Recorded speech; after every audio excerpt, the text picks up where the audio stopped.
हमारे चैनल को सब्सक्राइब करें और बेल आइकन दबाएं। कहाँ है? कहाँ है तू?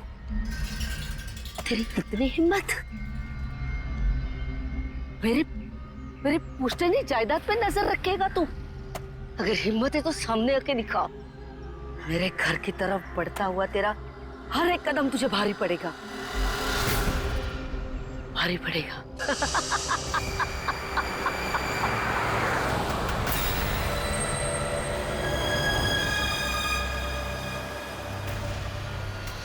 यार यहाँ पे तो कोई भी नहीं दिख रहा, किससे पूछूं?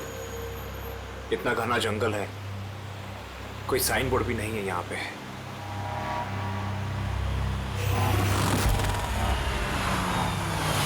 अरे भाई साहब, ये पिपलिया गांव का रास्ता यही है ना?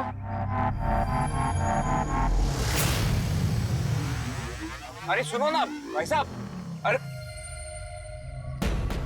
बड़ा अजीब आदमी है।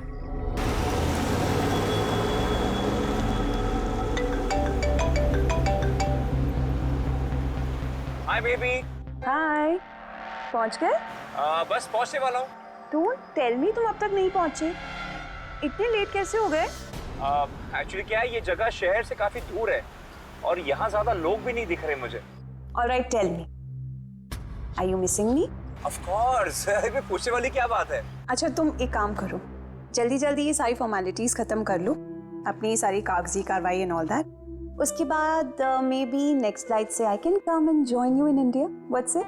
Great, that's good news.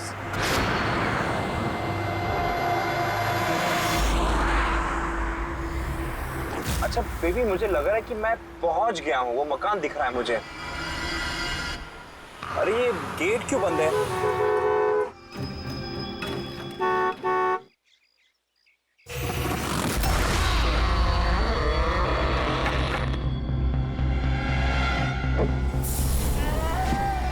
जी राय रंजीत के मकान में जा रहे हो? हाँ। मत जा, वो तेरी जिंदगी की सबसे बड़ी गलती होगी। मत जा। लेकिन आप कौन है? मैं तुम्हारी मौत, तुम्हारी मौत।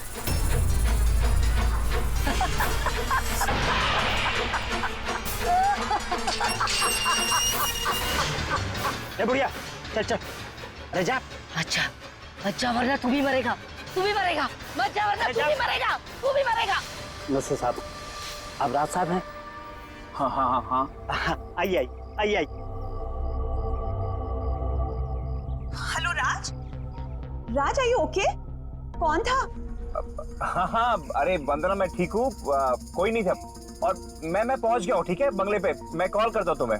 Okay okay, you take care. हाँ, I will speak to you soon. Bye bye bye.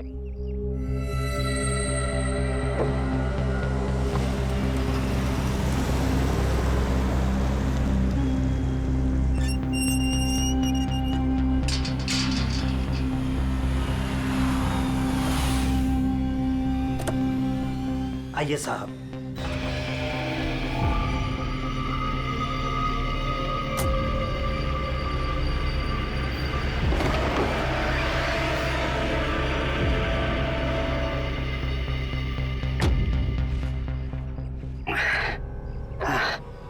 साहब, सफर में कोई तकलीफ तो नहीं हुई? नहीं, लेकिन वो औरत कौन थी? बुढ़िया औरत जो आपसे बात कर रही थी ना, लाली नाम है उसका, थोड़ी अजीब सी है। आपको उसकी बातों का बुरा तो नहीं लगा? नहीं, बुरा नहीं लगा मुझे, पर मुझे एक बात समझ में नहीं आई कि उस औरत ने मुझे यहाँ आने से मना क्यों किया। जाने दीजिए ना साहब उसकी बातों का, थोड़ी सी हिली हुई है, कुछ भी बकती रहती है। आप आइए, अंदर आइए।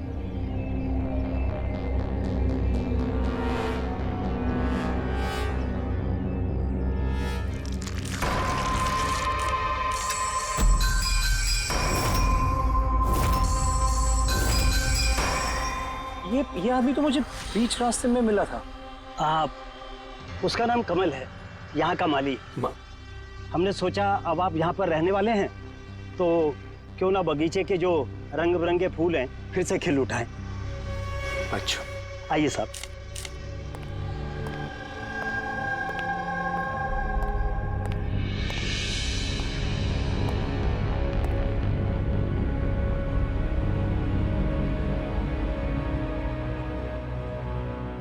अच्छा एक बात बताइए जी। यहाँ कितने साल से काम कर रहे हैं आप? बस साहब ये समझ लीजिए कि मैंने बचपन में चलना यहीं से सीखा था, और अब इस घर से तभी जाऊंगा जब मेरी अर्थी उठेगी। साहब अब ये घर आपका है, कहीं आप मुझे नौकरी से निकाल तो नहीं देंगे? अरे नहीं नहीं नहीं चाचा, ऐसे कैसे बात कर रहे हैं आप? ऐसी कोई बात नहीं, बिल्कुल बेफिक्र रहिए। और इसमें इतने बड़े घर की देख रेख आपके सिवा और कौन कर सकता है? हाँ? वाकई में आप बहुत नेक इंसान हैं। आइए।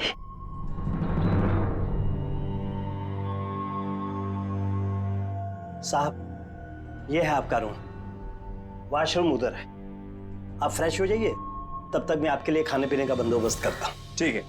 ठीक है साहब।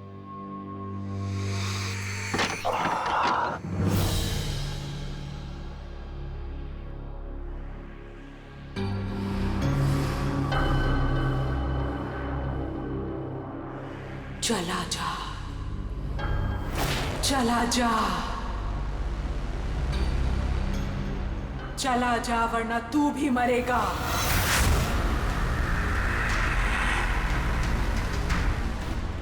कौन?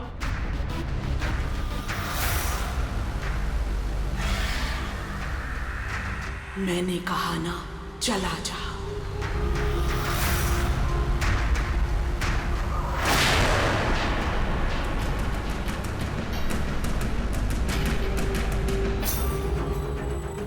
कौन है?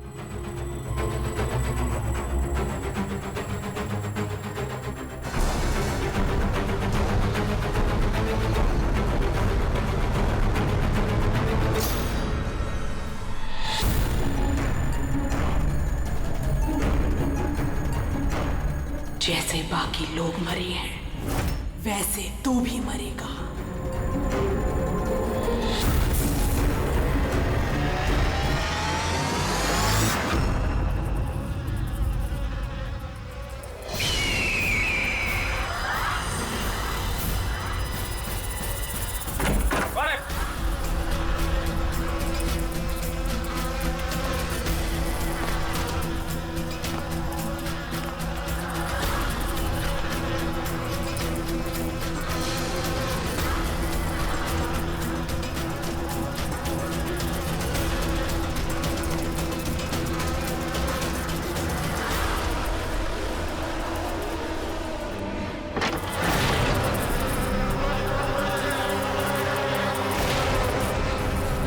मधुमक्खी?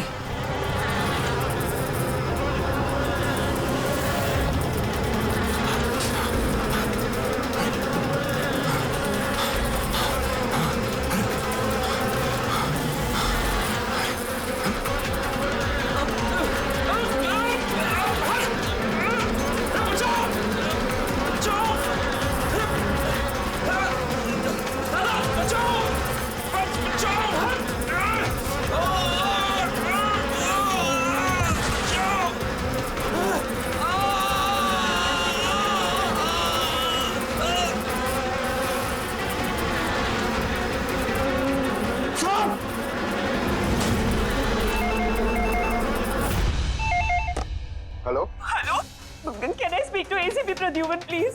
हाँ जरा शांत हो जाइए, कौन बोल रही हैं आप? मैं कौन बोल रही हूँ, मुझे क्या काम है, मैं सिर्फ उन्हें बताऊंगी। Can you just make me speak to him right now please? एक मिनट होल्ड करिए। सर, हाँ सर, फोन कॉल है। सर कोई लेडी है, बहुत रो रही है, कह रही है सिर्फ आपसे बात करेगी। Hello, hello ACP Pradyuman. हाँ मैं एसीपी प्रद्युमन बोल रहा हूँ। सर, हाँ कहिए। सर मैं वंदना बोल रही हूँ अमेरिका से। हाँ बताइए। सर मेरे साथ बहुत बहुत बहुत बुरा हुआ सर।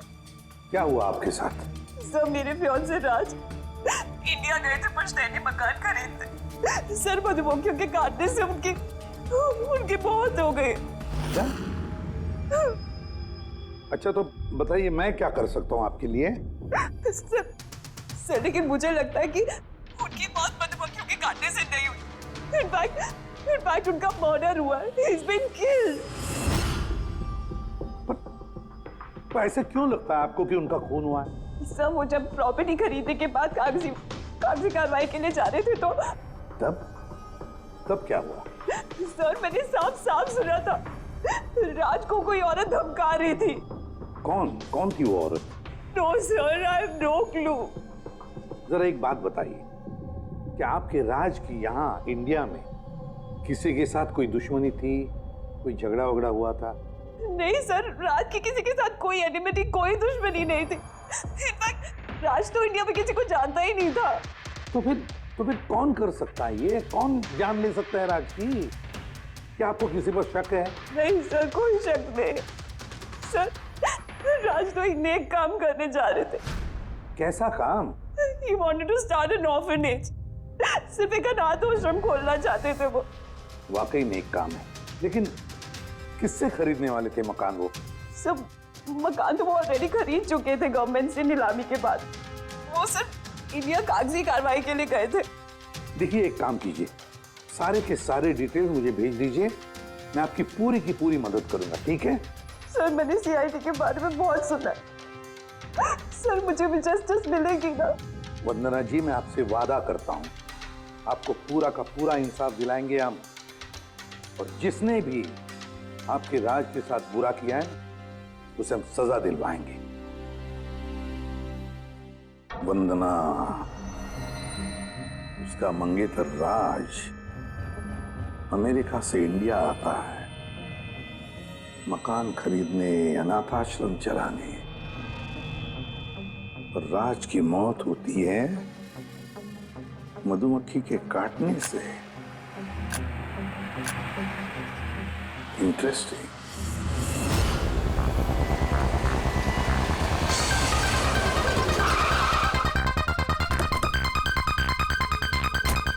सर, यही वही बंगला है जो राज ने सरकार से नीलामी में खरीदा था। अच्छी खासी प्रॉपर्टी लग रही है। आप देखभाल करते हो उस जगह की? जी हाँ, कहिए। कहेंगे आप, हम सिर्फ सुनेंगे। क्या मतलब? सीआईडी? क्या बात होगी सर? राज राकेश नाम के एक आदमी का खून हुआ है यहाँ पे। बहुत बुरा हुआ सर उनके साथ। उन्होंने ही सरकार से ये मकान खरीदा था। हाँ, उन्हीं की बात कर रहे हैं। उनका खून नहीं हुआ, मधुमक्खियों के काटने से उनकी मौत हुई है। मैंने खुद अपनी आंखों से देखा था। नहीं, देखा होगा आपने, लेकिन यहाँ इस बंगलों में आने से पहले किसी औरत ने उन्हें धमकी दी थी। कुछ जानते हो उस औरत के बारे में? अच्छा, वो लाली साहब, वो बुढ़िया तो बेतुकी बेसर की बातें करती रहती है। आप उसकी बातों को गंभीरता से मत लीजिए। क्या गंभीरता से लेना और क्या नहीं, वो हम तय कर लेंगे। आप ये बताइए कि वो लाली, वो रहती कहाँ है? कहीं भी नहीं सर। कहीं भी नहीं मतलब?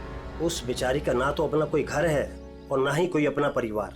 बस दिन भर इधर उधर घूमती रहती है। नहीं, कहीं तो बैठती होगी, खाना वाना खाती होगी। कोई एक जगह होगी ना जहाँ पे वो रहती होगी ज्यादातर।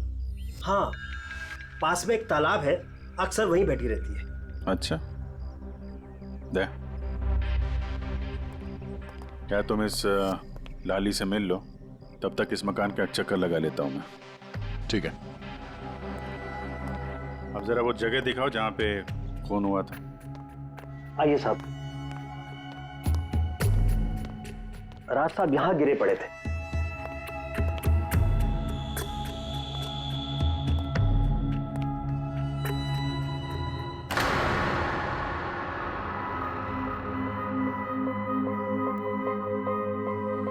पहले मधुमक्खियों ने राज साहब को मारा, फिर वो खुद मर गए।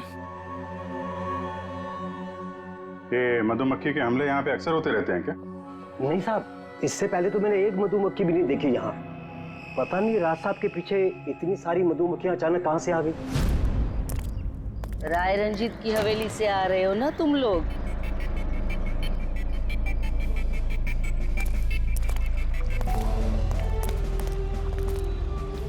क्या कहा आपने? राय रंजीत के मकान से लौट रहे हो? आप कौन है? क्यों गए थे वहां? अपनी मौत को दावत देने गए थे? सर, लगता है ये लाली है। आप लाली हो ना? हाँ, तुम्हें किसने बताया? तुम्हें राय रंजीत के जासूसों ने यहाँ भेजा है? हाँ, उन्होंने ही भेजा है ना यहाँ पे। कौन राय रंजीत? सांप था वो, सांप। उसने मेरी दादी को धोखा दिया, उन्हें अपने ही घर से धक्के मार के निकाल दिया। चलो ऐसे बाहर। छोड़िए मुझे, मुझे मेरे घर से मत निकाल, मुझे मेरे घर से मत। शर्म आनी चाहिए तुम्हें रंजीत, तुम अपनी खुद की भाभी को घर से बाहर निकाल रहे हो। कम से कम अपने भैया का तो लिहाज किया होता। अरे उनका क्या लिहाज करना, उन्होंने खुद ही तो अंगूठा लगाकर ये घर मेरे नाम किया है। तूने उन्हें शराब पिलाकर धोखे से अंगूठा लगवाया था। अब क्यों किया, कैसे किया, इस गहराई में जाने से क्या फायदा। समझने वाली बात तो ये है कि ये मकान अब मेरा है और तू सड़क पर आ गई है। चलो निकलो इसे यहाँ से। तेरे हिस्से में ना सिर्फ घर नहीं आया है, एक मकान आया है, एक ऐसा मकान जिसके हर कोने में मेरी बदुआएं गूंजेगी। मैं तुझे श्राप देती हूँ, सिर्फ तू ही नहीं, इस घर का जो भी मकान मालिक बनेगा वो जिंदा नहीं बचेगा। मौत का खेल होगा यहाँ, मौत का खेल। अब तक कितने लोग मरे? वो सब लोग मर गए जिन्होंने वो मकान खरीदना चाहा। तुम लोग वो घर मत खरीदना, तुम भले लोग लग रहे हो, वरना तुम्हारी बीवी विधवा हो जाएगी।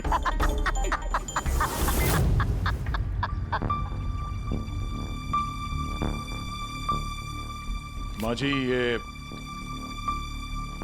ये कुछ पैसे हैं, काम आएंगे।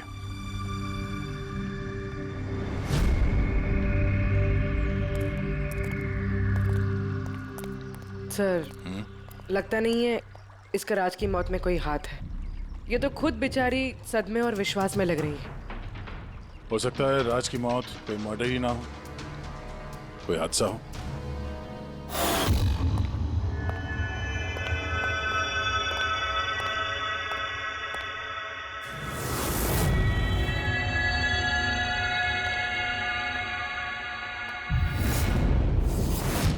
अरे ये कमरा खुला कैसे है?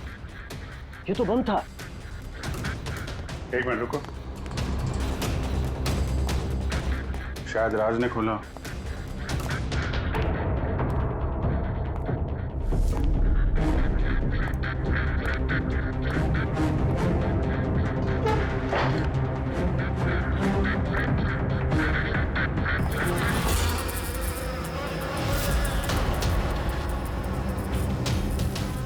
ये है तो छत्ता यहाँ पे।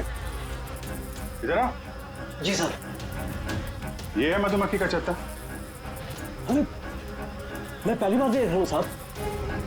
ये राज यहाँ इस स्टोर रूम में क्या करने आया था? साहब शायद बंगलू देखने आए होंगे। अच्छा, और उस वक्त तुम खाना लेने गए थे? जी सर।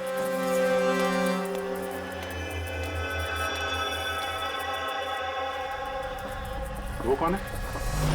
वो कमल है साहब, यहाँ का माली। जब राज साहब की मौत हुई थी तो ये था यहाँ पे? जी हाँ था। कमल इधर आओ, साहब बुला रहे। जी सर। कमल, जब राज साहब की मौत हुई थी तो यहाँ आसपास किसी अनजान आदमी को देखा था तुमने? कोई अजीब सी घटना हुई हो? नहीं साहब। तो ये छत्ता यहाँ पे है तो तुम्हें कुछ काम करने में परेशानी नहीं होती? मधुमक्खी ने काटा नहीं तुमको कभी? नहीं सर, मधुमक्खी तो तब काटती ना जब यहाँ कोई छत्ता होता। पहले तो मैंने ये छत्ता यहाँ देखा ही नहीं साहब। क्या बात कर रहे हैं? हाँ साहब, मैंने आपसे पहले कहा ना कि इससे पहले इस घर में हमने एक मधुमक्खी भी नहीं देखी। कमाल है। फिर ये छत्ता आया कहाँ से? और मधुमक्खियों ने राज को ही क्यों काटा? ये तो कोई एक्सपर्ट ही बता सकते हैं। आसान के क्या पता चला राज की मौत के बारे में? मौत कैसे हुई? बॉस, इसकी मौत मधुमक्खियों की वजह से हुई है। यार तुझे पूरा यकीन है राज की मौत मधुमक्खियों की वजह से ही हुई है? हाँ बॉस, ये डॉक्टर ने जो रिपोर्ट बनाई है मैंने वो भी देख ली। इस राज का अच्छी तरह से चेकअप भी कर लिया। मुझे पूरा यकीन है राज की मौत मधुमक्खियों के डंक के जहर की वजह से ही हुई है। सर, बचपन में मुझे मधुमक्खी ने काटा था, मैं तो जिंदा हूँ। हाँ सालू के सब, पंकज पे जहर का असर क्यों नहीं हुआ? अरे पंकज को मधुमक्खी ने काटा था, मधुमक्खियों ने नहीं काटा था। बॉस, अगर एक दो मधुमक्खी काटे तो बात समझ में आती है, लेकिन सैकड़ों मधुमक्खियां अगर हमला कर दे तो इट्स इम्पॉसिबल। मधुमक्खियों के डंक से साळुंखे कहता है कि राज की मौत मधुमक्खियों के डंक से हुई है, मधुमक्खियों के जहर से। और राज की मंगेतर वंदना कहती है कि राज का खून हुआ है।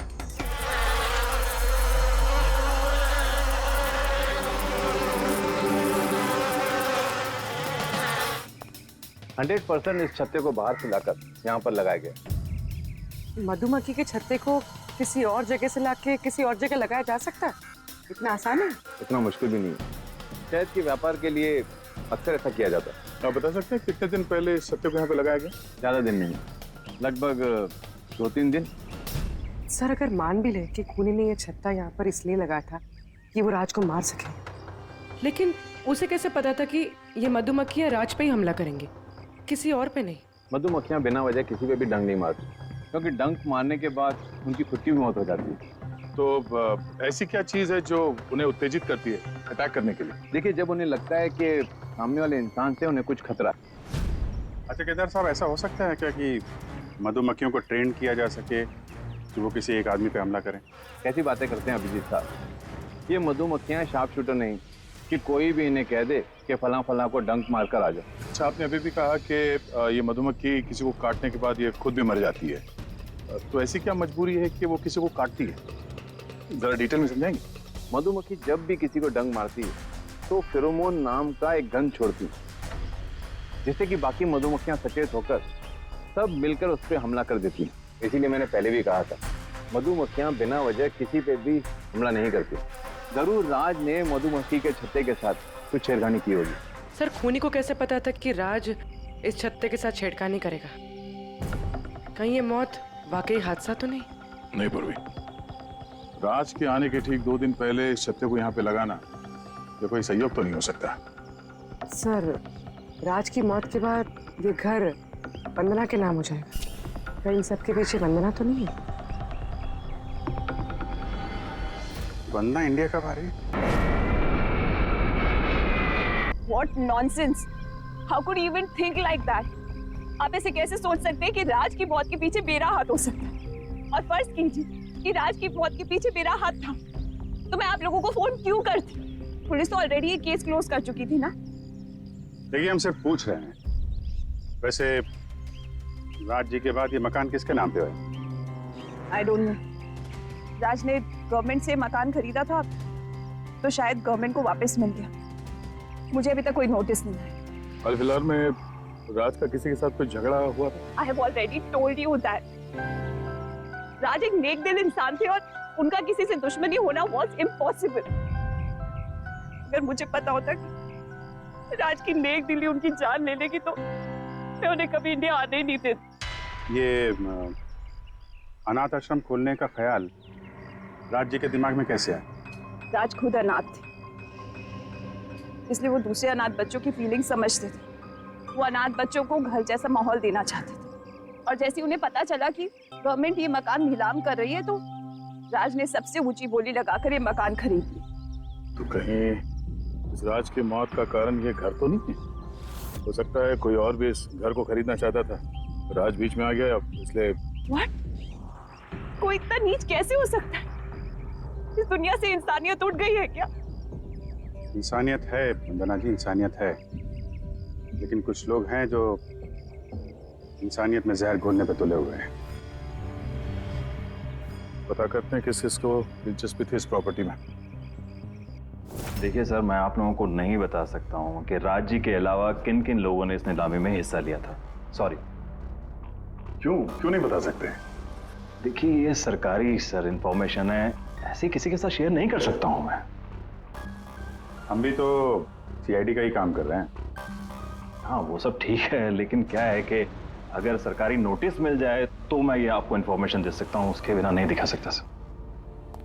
तो नोटिस मिल गया। आप खुश हैं? आप देखिए, अगर काम कायदे से होता है तो अच्छा लगता है। हाँ ठीक है। ये लीजिए, ये लीजिए। कुल मिलाकर सर 12 लोग थे जो इस बंगलों को खरीदना चाहते थे सर। इस बंगलों के पास एक्चुअली सरकार एक हाईवे बना रही है, इसलिए सब लोग बढ़ चढ़कर बोली लगा रहे हैं और हर कोई इस बंगलों को खरीदना चाहता है। अच्छा, ये राज जी की मौत के बाद अब ये मकान किसको मिलेगा?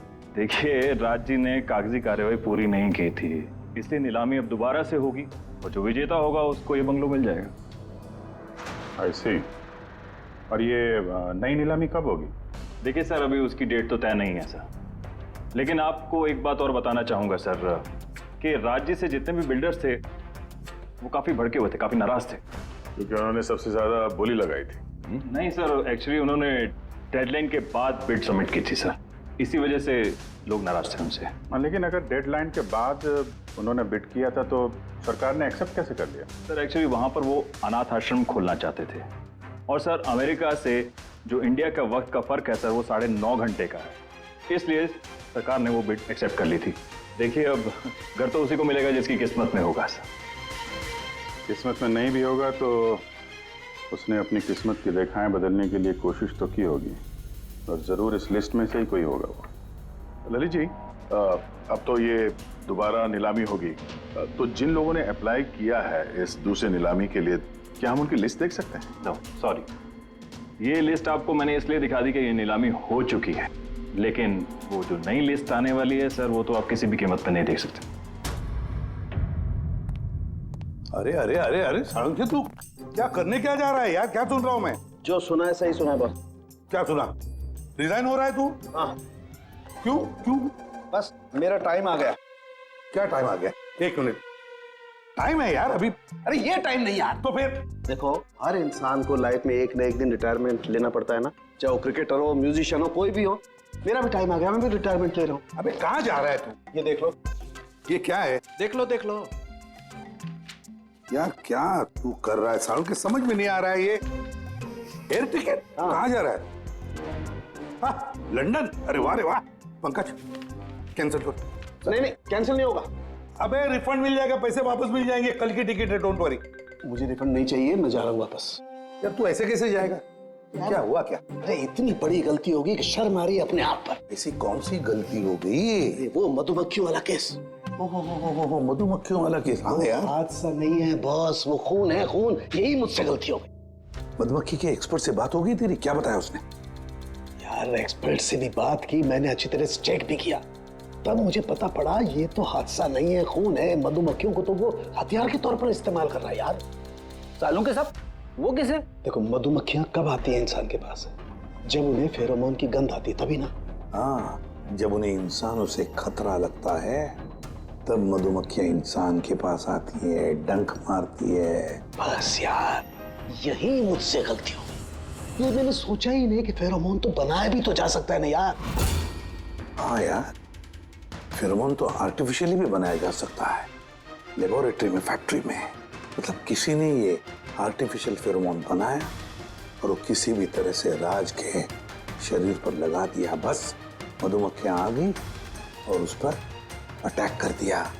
साळुंखे, उठ उठ उठ, पिपलिया गांव चला जा।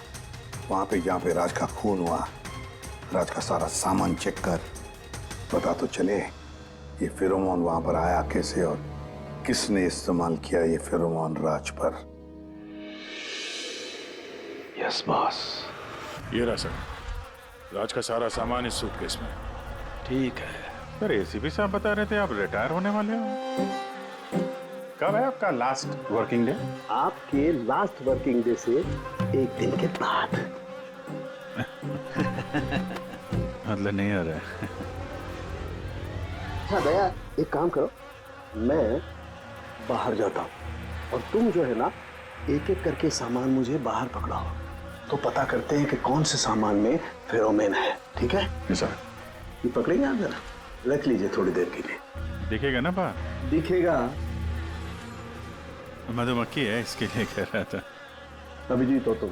हाँ, ये पूर्वी है। हाँ, ये दया। अरे दिख रहा है सर। चलिए चलिए चलिए चलिए, संभाल के सर, संभाल के। हाँ, चलिए सर।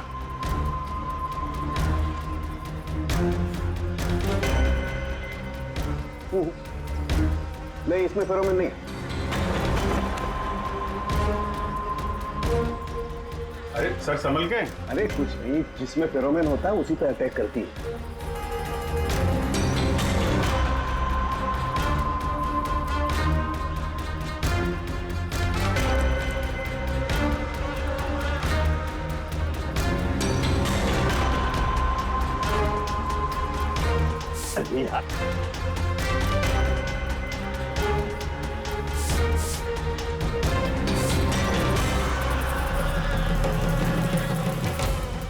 हरकत हुई, देखो देखो अटैकिंग मूड में आई है ये मधुमक्खियां, देखो। सर किसी ने राज के परफ्यूम में फेरोमोन मिलाया। अरे यार ये मधुमक्खियों ने मुझे काटा ना। सर आप निकलो यहाँ से। अरे यार, अरे पानी में जाओ, पानी में। पानी किधर है? अरे सामने उस तरफ सर। अरे उधर कुआं है सर, जाओ ना। कुएं में घुस जाओ। अरे सर निकलो यहाँ से, जाइए सर।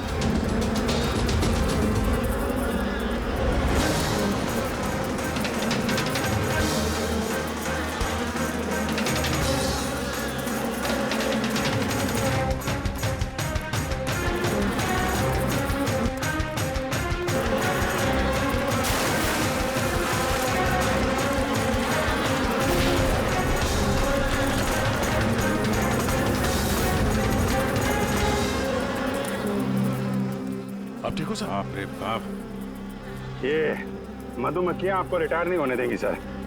बाहर निकालो मुझे। आइए आइए सर। मधुमक्खी, अरे नहीं, आइए आइए सर, आइए। हेलो जी, नमस्ते, कैसे हैं आप? जी मैं चंदूमल फंडूमल कंकेशवास। अरे वाह, बहुत लंबा नाम है आपका। बताइए क्या काम था आपको? जी वो नीलामी के लिए आया था मैं। वो पुराना वाला बंगलो हाईवे के पास, वो खरीदना है मुझे।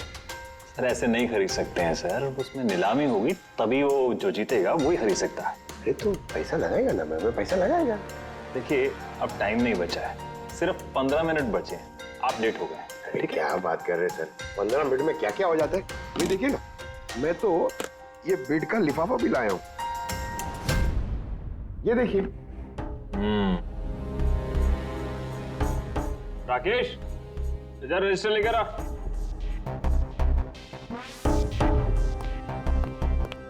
साहब को दो, एंट्री कीजिए साहब।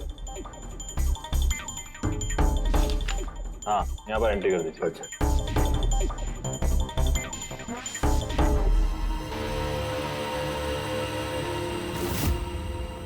यहाँ साइन कर दीजिए लास्ट को। Good, like it. अच्छा, वेरी गुड, ये तो अच्छा हो गया सर। वो बंगले का चाबी? और मजाक कर रहे हैं?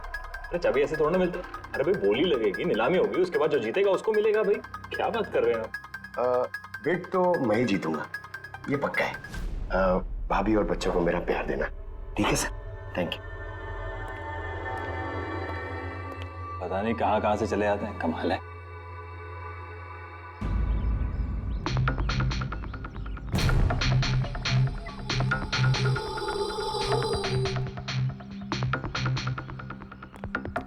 क्या भाई साहब काम हुआ? सर ये देखिए, चंदूमल फंडूमल कंकेशवास का कमाल। उठ जाओ पंकज। 12 में से 2 लोग हैं जिन्होंने दोबारा बोली लगाई है इस मकान को खरीदने के लिए, हेमंत और रोशन। मतलब खूनी इन्हीं 2 में से कोई हो सकता है। और जो कोई भी है इस बार भी इस मकान को हथियाने के लिए किसी भी हद तक जा सकता है। दोस्तों अब ये वक्त आ गया है कि बता दिया जाए कि नीलामी का विजेता आखिर है कौन। और मुझे बताते हुए बहुत खुशी हो रही है कि नीलामी के जो विजेता है मिस्टर रोशन। रोशन जी आपको बहुत बहुत बधाई हो। 1 मिनट, काय की बधाई हो? सबसे ज्यादा बेट मैंने लगाई थी, ये कैसे जीत गए?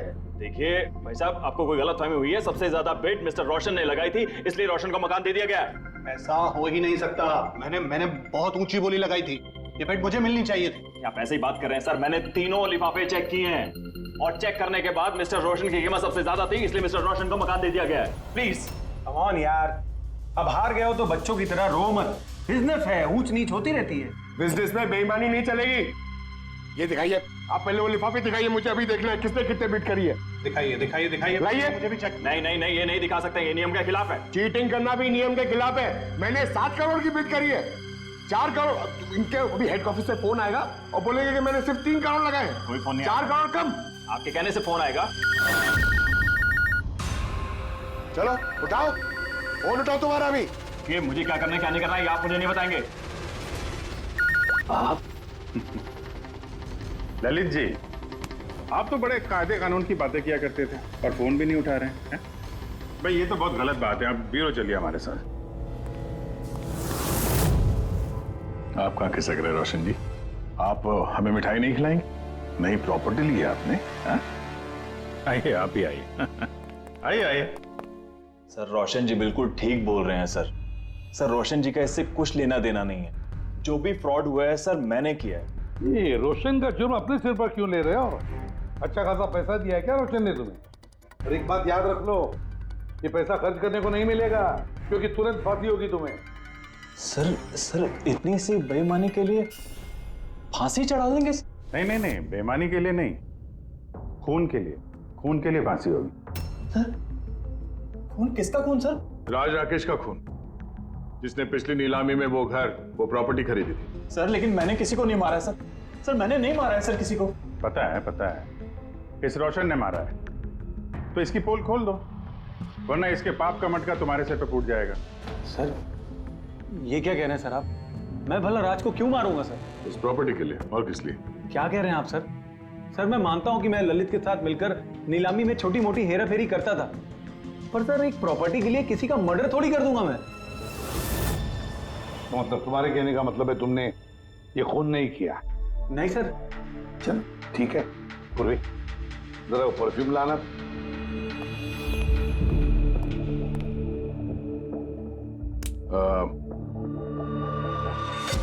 ये परफ्यूम छिड़क दूं? हाँ? बाहर मधुमक्खियों का छत्ता है, क्या बोलता है? Sir perfume? हाँ आपकी मर्जी सर, लेकिन हमारे इस केस से परफ्यूम का क्या लेना देना सर? मुझे वाकई पता नहीं इस परफ्यूम का कोई इस केस से संबंध है। सर जी हम सच कह रहे हैं सर, राज्य की मौत से हमारा कोई संबंध नहीं है सर। ललित बिल्कुल ठीक कह रहा सर।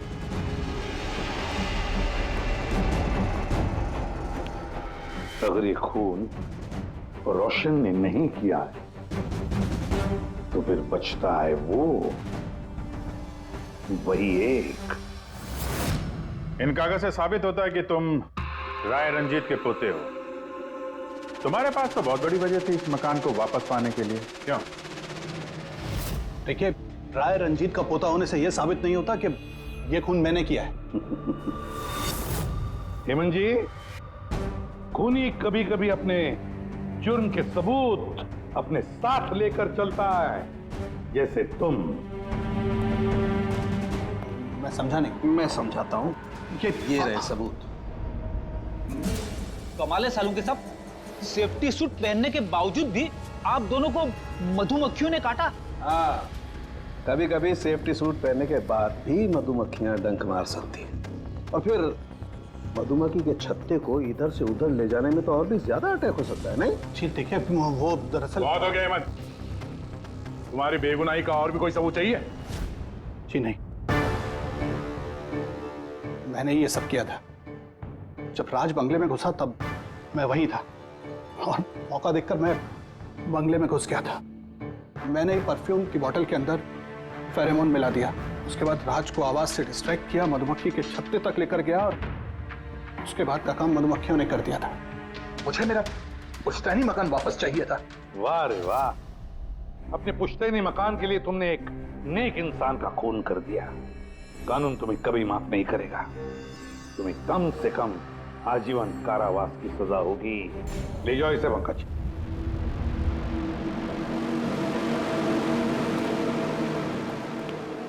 अंके, केस खत्म, रिटायर हो सकता है तू। मुझे रिटायर होना ही नहीं है। कल तक तो बोल रहा था रिटायर करो। वो कल की बात थी। भगवान, मतलब पीछा तो नहीं छूटने वाला इस आदमी से अपना। हाँ, पीछा नहीं छूटने वाला है किसी का किसी से नहीं। मुझे तुम्हारे बिना चैन नहीं, और तुम्हें मेरे बिना चैन नहीं। ये लीजिए, सरकार ने बंगलो अब राज से आपके नाम करने का निर्णय लिया है। उम्मीद है कि अब आप मिस्टर राज के अनाथ आश्रम खोलने का सपना पूरा कर पाएंगे। राज के जाने के बाद मेरी लाइफ का यही मकसद रह गया है, उसका आखिरी सपना पूरा करना।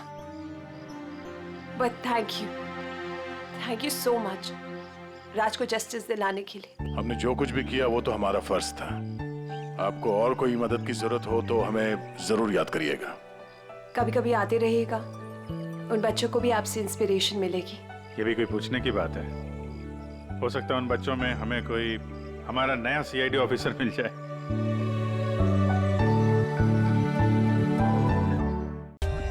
For more updates, subscribe to our channel, click the show links and enjoy watching the videos.